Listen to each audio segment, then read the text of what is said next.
సుల్తానాబాద్ పట్టణ కేంద్రంలోని యశోద నరహరి ఫంక్షన్ హాల్లో పెద్దపల్లి జిల్లాలోని పట్టభద్రులతో ఎమ్మెల్సీ అభ్యర్థి ప్రసన్న హరికృష్ణ ఆత్మీయ సమ్మేళనం నిర్వహించారు.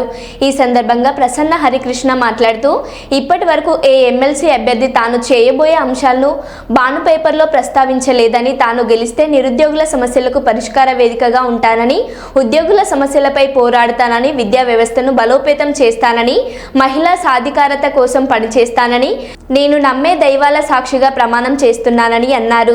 ప్రసన్న హరికృష్ణ అనే సాధారణ వ్యక్తిని ఓడించడానికి చరిత్రలో ఏనాడు లేనట్టు తమ పార్టీ అభ్యర్థిని గెలిపించుకోవడానికి రాష్ట్ర ముఖ్యమంత్రి, మంత్రులు, ఎమ్మెల్యేలు స్వయంగా ప్రచారం నిర్వహిస్తున్నారని, నాదేమీ అధికార పార్టీ, ప్రతిపక్ష పార్టీ కాదు, పట్టభద్రుల పార్టీ అని, తాను ఈ ఎన్నికల్లో గెలిపిస్తే బహుజనులంతా గెలిచినట్టేనని అన్నారు.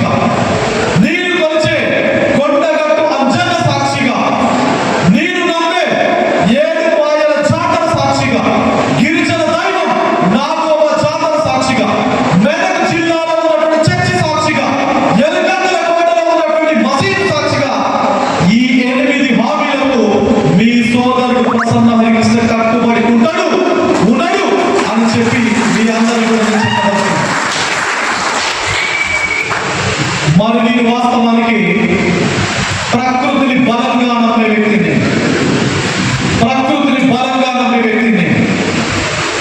నాకు ప్రకృతి గతం నుంచి ప్రస్తుతం వరకు నా ప్రతి అడుగులో ప్రకృతి నాతో పాటు కలిసి నడుస్తా. నాకు కాంగ్రెస్ పార్టీ టికెట్ ఇయ్యలేదు, కానీ ప్రకృతికి తెలుసు, ఏం తెలుసో తెలుసా ప్రకృతికి, 4 సార్లు ఇప్పటికీ మన నియోజకవర్గం లోపల ఎన్నికలు జరిగాయి, పట్టభద్రులై. 4 గెలిచిన వ్యక్తులు ఎవరు గెలిచినా తెలుసా?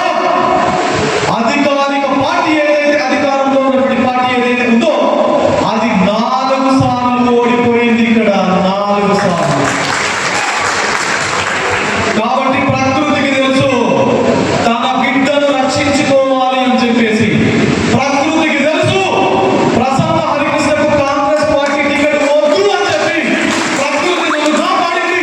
భవిష్యత్తులో మార్చి 30వ తారీఖున ప్రకృతి అనే నేను, ప్రసన్న హరికృష్ణ అనేటువంటి నేను అనేటువంటి పదంతో ప్రకృతి హైదరాబాద్ వేదికగా నాతో ప్రమాణ స్వీకారం చేయించబోతుంది.